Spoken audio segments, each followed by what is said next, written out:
is it? You're locked into the Flagship, an Ole Miss podcast powered by College Corner. Here we go. 1, 2, 3. Get your daily Rebel sports fix at the Ole Miss Spirit, omspirit.com. Welcome into this Tuesday edition of the Flagship. I'm your host, Zach Berry, coming to you each and every day from College Corner Studio, proud sponsor of this here podcast. You can catch them at 3 locations, Oxford, Ridgeland, Flowood. And if you can't get there, check them out, collegecornerstore.com. Ole Miss 3-0, number 5 in the country in the latest AP poll. Easily dispatching of Wake Forest on the road last weekend, 40-6. It was 23-6 at halftime. Ole Miss defense shuts out the Deacs in the second half, scores 17. In that third and fourth quarter, it was not even remotely that close. Ole Miss got pretty bored. I thought just a little bit of playing with your food there at the end. We're going to get into it and how Ole Miss has gotten there. But first, I do want to remind you, as always, show is also brought to you by our good buddy Drew Moak and USA Benefits Group. If you're looking to cut those health insurance premiums 20 to 30%, look no further than Drew Moak and USA BG. You can go check them out today and get your free quote, usabg.com/DMOAK, or you can call Drew 601-953-8449. He will get you set up. Brought to you each and every day by our good friends at Rowback. You can see the there we go. Got to do it opposite. Logo down there on the bottom. Rowback.com. When you go check them out, whether you're getting 1 shirt, 3, maybe you're getting your kid a nice polo for some school pictures coming up. Make sure to use promo code JUICE for 20% off. Show is brought to you by our friends at Home Field Apparel, homefieldapparel.com. Use Last Dance 24 before you hit checkout. Last Dance 24 is the promo code. You get 15% off your first purchase. And as always, do want to remind you, if you are not in the know, if you're in Oxford visiting for a game, passing through, if you need some good meat, if you need some protein, go see Greg and the folks at LB's Meat Market, 2008 University Avenue in Oxford, Mississippi. Greg has got some of the best cuts of meat in town. He will get you squared away. Look, weather's cooling off a little bit. It's a little bit easier to get out there and stand next to that grill at 350, 400. Whether you're looking to smoke something, maybe you just want to do some burgers, maybe you want to maybe a little beer can chicken, some duck poppers, a nice little, easy filet. You want to get the Lane Train special. Greg and the folks at LB's have got you covered. 2008 University Avenue is where they are located in Oxford, Mississippi. Give them a call, 662-259-2999. All right. I was trying to come up with some things to talk about here on the show. I was in Winston-Salem. I was in the Dash. I was at a Legacy Federal Credit Union Stadium, excuse me. Hey, you know what? Nice facility. Infrastructure was on point. I liked it. Nice, modest little 33,000 seat stadium, maybe a little bit over 33 and some change. Crowd was great. The Wake Forest people were splendid. Not like College Station, not like Texas A&M, not in a weird, creepy, like, what pyramid scheme do you want me to sign up for vibe? But the people there were phenomenal, outstanding. Everybody there was welcome to Wake, welcome to Winston-Salem. I thought that was cool. You don't get that everywhere. Everybody was very, very nice, hospitable. Hey, shout out to the concession stands. They were busting their ass, man. I think they knew there were going to be a lot of Ole Miss fans, but it was in droves. They were a little overwhelmed early, but look, I love the little beer kiosk where you just come up, grab it out of the fridge, you go over there and scan it, and you go. It was easy. But it was fun. I said Ole Miss played with their food a little bit in the second half, but it was still an entertaining game. Jackson Dart was surgical once again. Just a humble 377 through the air. He had the one pick, and I it was I think Dart was getting a little frustrated because Wake was quickly decided, okay, we're done with this blitzing Jackson Dart thing. He was great against the blitz. I think he only missed one pass against the blitz. He was pretty good on checking down, finding the hot route really quick. He was very, very good with that. He's processing things a lot faster these days. That's good. That's very evident of a third-year quarterback in a system. He knows it well. But yeah, I think he was trying to do too much. Wake got to where they were dropping 7, dropping 8, and I think he was just trying to get the first down. Forced it in there. Good play by the Wake linebacker. But yeah, 2 touchdowns. I mean, he had the one to Jordan Watkins. The ball felt like it hung up in the air for 10 seconds. He was so wide open. And then just the absolute circus catch from Juice Wells down in the corner, forced out of bounds, came back in, didn't give up on the play. One hand snag down there in the corner in front of us. It was a pretty impressive offensive day for Ole Miss. Henry Parrish Jr., 22 carries, 133, 2 touchdowns. Trey Harris, quiet day, didn't have a touchdown, but 10 catches, 94 yards. He is just a handful in the open field. Look, Wake is a Power 4 team playing the ACC. I don't know how good Wake will be at the end of the year, but it's a Power 4 team, and it's not Furman. It's not Middle Tennessee.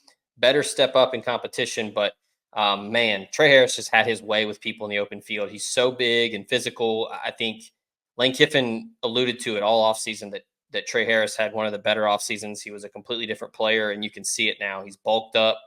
He's more physical. He was shrugging people off in the open field. But, the defense, man, just absolutely smothering. TJ Daughtery continues to just be a menace. They rotate a lot of linebackers. They play a lot of dudes at that second level. Kari Coleman had a good day. He doesn't pop up in this box score with a lot of gaudy numbers. He had the one pass deflection, 5 tackles, but Pooh Paul having 5 tackles feels like he has 15. I mean, you want to talk about violence? That dude is, within the parameters of the rules, parameter of the law. He is trying to hurt people. And it is absolutely just, it's breathtaking to watch. It is so fun. Ole Miss has had some pretty good linebackers under Lane Kiffin. Chance Campbell comes to mind. Mark Robinson. I think this group of linebackers right now is the best that Ole Miss has had. All due respect to those 2 guys, which Mark Robinson's playing in the NFL. Chance Campbell, if he wasn't just nagged by an ankle injury for, I think it's 3 straight years now. Titans have wanted to sign him 3 straight years. So that's 2 NFL guys right there.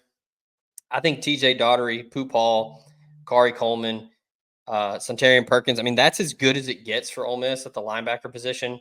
And Tyler Banks plays a lot too. It's a really good second level. It's a really good mix of young talent and experience. I think Pooh Paul's played a lot of football, and it shows. He's very, very heady out there. Not a ton of missed assignments defensively, but man, you had Lewis Moore popping up, had half a sack, half a tackle for loss. You had Walter Nolan with half a tackle for loss. JJ Pegues had a tackle for loss, half a sack. Sunterian Perkins had a sack and an interception, which was another circus catch. Falling down, one-handed interception. Jared Ivey was just the Wake offensive line. They will have nightmares about number 15. Had the ankle, the high ankle sprain. Ben's talked to him. I've talked to some people. They expect him to be back. He will probably be in street clothes for Georgia Southern. That's fine. He's expected to be back. I would anticipate him being back for Kentucky. I don't think he will play against Georgia Southern. I'm not going to say he's not. He might, but there's no need for him to. But it's a combination of Jared Ivey, JJ Pegues, and Walter Nolan, Jamarius Brown, Princely Mamielin, Cam Franklin, Xavier Harris, just absolute violence, just completely terrorizing the Wake offensive line. The clips that were going around on Twitter, I saw Cole Kubelik was tweeting about it. I saw another NFL scout was tweeting about it. There are some clips of Walter Nolan just manhandling offensive lineman. I mean, there's one where he physically almost power cleans the guard out of the way. So yeah, getting to the point of this show, this team is built for 16, 17 games. This team is built for the college football playoff. This team is built to make a legitimate run, and not only an SEC title, but a national title. And I don't think that's far-fetched at all to say anymore.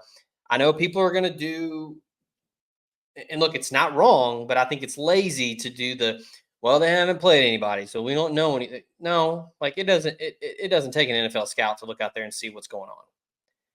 I mean, 40-6, and it felt like 60-6. Ole Miss completely dominated Wake Forest, and it was not even remotely close. I did not count a ton of design blitzes in the second half. It looked like Ole Miss was just pretty much playing straight base defense. The secondary was just keep everything in front, don't get beat deep. I know some people were kind of a little nitpicky there in the second half. The secondary got a little lazy. Whatever. I mean, I think you look at the stats. Wake was almost had 11 penalties in this game too for over 100 yards. So a lot of help for Wake. There were a lot of drives that were extended because of penalties. Wake ran the ball 32 times for 46 yards. That's 1.4 yards per carry. Wake had 311 total yards, but a lot of that came in garbage time through the air when Ole Miss, like I said, was just kind of laying back and not really doing anything. Ole Miss had 649 total yards.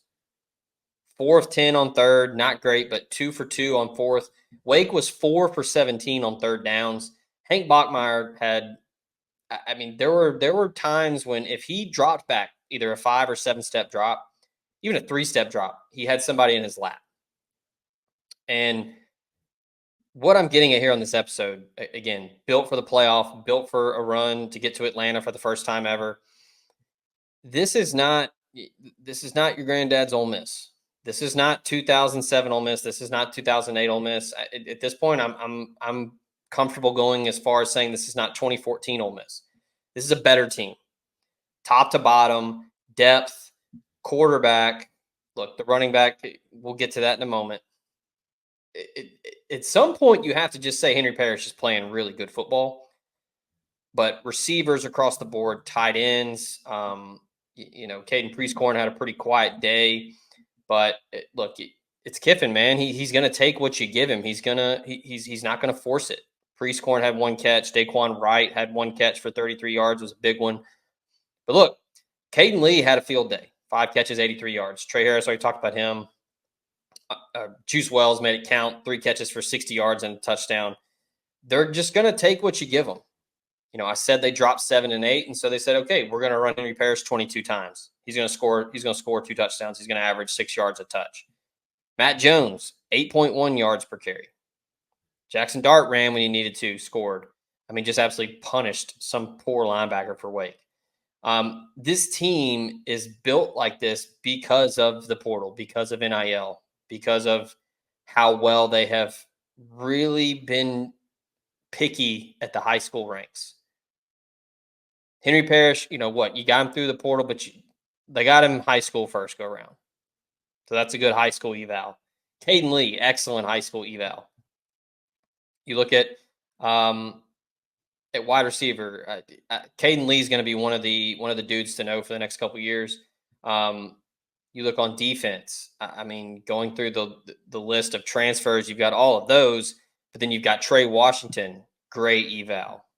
Suntarian Perkins, he was a 5-star plus player, but you get him, you get points for that.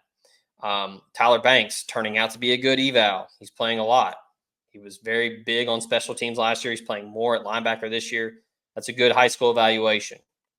Jam Brown, another one. Cam Franklin, Xavier Harris. I mean, more and more you're seeing the quality depth. It's not just the transfers. Now, the transfers are doing a lot of the heavy lifting. But I think what the Grove Collective has done and the culture and the mindset that Ole Miss has built with Lane Kiffin in year 5, it is pretty glaring what people see now in Ole Miss. I mean, you hear, the old quote with Sinquez Golston, if you don't want to go to Ole Miss, don't take a visit. It's ringing true now with the portal guys. And Kiffin hardly misses on a portal guy when they visit. You had the whole snafu with Tyler Barron and Tamari McDonald, whatever. But the hit rate's pretty high. Pete Nakos of On3, he talked to a bunch of people about collectives. He ranked them. He said it was a combination of his opinion and then some source information from people that know a lot about collectives and how NIL works. He's got Ole Miss number 6 in the country. And somebody said, I hate to admit it, but Ole Miss's marketing strategy is impressive. Walker Jones has talked about how monumental the fundraising has been. I think Ole Miss is now north of, they're over 6,000 members, close to 7,000 in the Grove Collective. I mean, this Pete Nakos did this early, I think late August, early September. So could be north of 7,000 at this point. But the job that the collective has done in tandem with Lane Kiffin and this staff is why that this team is built the way it is. And that is why, like I said, this sit in your granddad's Ole Miss. This isn't, late 90s, early 2000s. All right, let's get to Shreveport. Let's try to get 7 or 8 wins. Like, no, this is the team coming off of a Peach Bowl throttling of Penn State. The team that won 11 games a year ago. Jackson Dart is in the Heisman conversation. He's more than in the conversation. He's in top 3, top 2, whoever power rankings or whatever you look at. This is a team that has been built through the portal and through NIL, and that's the name of the game right now. You look at let's pull it up. Pete Nakos did a ranking of the top 15 collectives. Number 1, Ohio State. We'll pull up the AP poll here, and we'll kind of compare and contrast how it correlates with collective success and then on-field success. Ohio State, 2-0. They had a bye. They're number 3 in the country.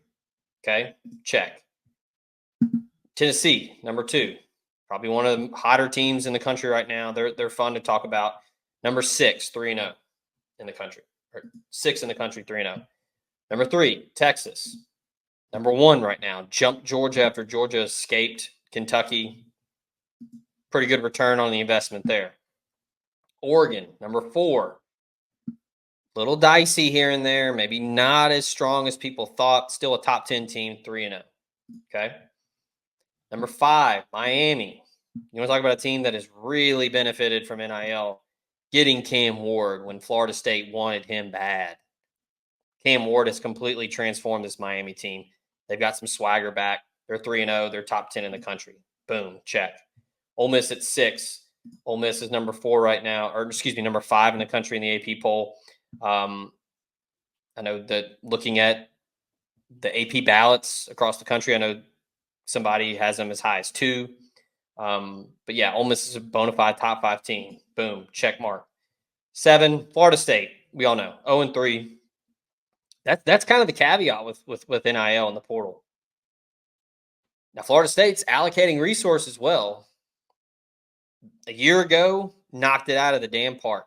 Undefeated. They got screwed out of the playoff, but the portal paid dividends. This year, it's not paying off, but they're getting the players there. This is where coaching comes in. And how do you utilize these guys? So there's your first red X, your glaring maybe a failure at this point, 0-3.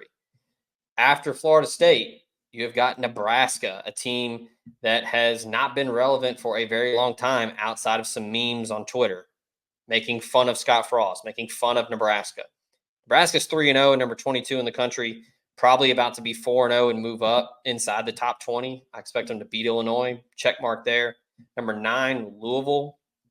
Louisville's 19, 2-0, looking to go to 3-0 against Georgia Tech this weekend. Good shot there to go to 3-0. Louisville paying dividends. They're using the portal well. Number 10, Missouri, probably one of the other hot names in the country. Eli Drinkwitz, Missouri, 7th in the country, 3-0. Done a phenomenal job, not only in the portal, but with NIL, being able to utilize that in-state advantage, getting guys like Luther Burden, keeping some top prospects at home. Check mark there. 11, A&M, we know about them. They got the money. They got more money than God. They're getting the players there. Jimbo couldn't get it done. Now you got Mike Elko. What's going to happen? Beat Florida a week ago. We'll see. Number 12, Alabama, probably recruiting as good as anyone right now. High school ranks especially. Kalen DeBoer's done a great job. Portal, though, also knocking it out of the park. Alabama, number 4 in the country, 3-0. 13, Michigan. NIL was great for them a year ago, won the national championship. Struggling this year, but it rings true. Getting players, high school ranks, portal, getting those top prospects in. Check mark there. Notre Dame, look, they lost to Northern Illinois. Same thing, though. High school recruiting, crushing it. 15, Arkansas. This is an interesting one. I expect this one to move up quite a bit. You saw Hunter Yurachek pleading with people to be more active. But look, John Calipari didn't just go to Arkansas for the Tyson chicken and for Walmart. He's there because he knows, Pete Nakos said multiple sources have told him that Calipari has a, quote, open checkbook. They're about to recruit like it. They're already recruiting like it. But yeah, I think with football, it'll be interesting to watch, what happens within the season, what happens with Sam Pittman, what happens with Bobby Petrino, where do they go if Sam Pittman's out? A lot of people talk about Rhett Lashley. I don't really know. He's having some struggles at SMU, but SMU has got NIL figured out. It's a more enticing program now. It's in the ACC. That helps. But that Metroplex money is coming in. But yeah, you look at that's 15. So out of the top 15, the only ones that are not getting an ROI on the field, Arkansas, A&M, kind of, Arkansas and A&M, whatever. But really, out of the top 15, it's just Florida State, who's 0-3 and is just they're bad. Everybody else in the top 15, there's a reason this correlates pretty close, where NIL success is going to equal on-field success. If you've got the right coaches, you can get the right culture built. You can keep the locker room in check, which I think that's big. Dave Clawson talked about it all week long. He talked about it after the game, how impressed he was with Ole Miss, and how that culture and the buy-in from everybody across the board is up there. I think that's big. That's why Ole Miss is considered, at this point, a shoo-in to get into the college football playoff, and I think has a really good shot at getting to Atlanta. And getting into the CFP with a top 5 seed. And it's because of NIL. It's because Ole Miss has completely bought in to what Walker Jones and everybody else at the Grove Collective is selling. I think that right there, the entity in itself, that's why you've seen this uptick from 2022 to now, where it's Ole Miss is not just like a spunky, it's cute. Kiffin does all the Twitter stuff and blah, blah, blah. No. This is a bona fide contender, and it's because of the NIL and because of the hits in the portal. So I think that's big. That's why I continue to say, this is a very different Ole Miss team.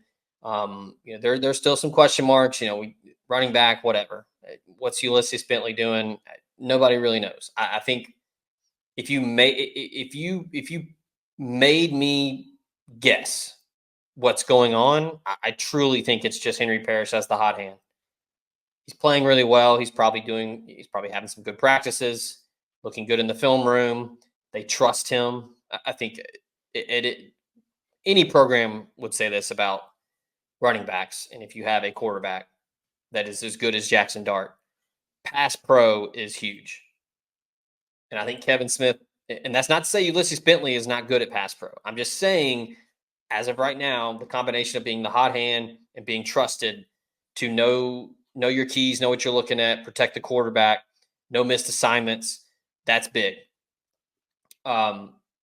Secondary could probably tighten up a little bit. I don't think anybody's ducking that. I think, I said they were sagging back a little bit last week. They were playing, I wouldn't call it prevent, but just kind of a base defense. And look, it was Wake. The game was in hand. We're going to see this defense crank it up a little bit to 10 or 11 against Kentucky. And then when you go to South Carolina, you're going to learn a lot.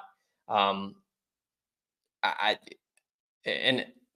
let me backtrack, not learn a lot. I think I already know what this team is. I think I meant learn about, like, when your defense is cranked up to 10 or 11, you're going to see what you got.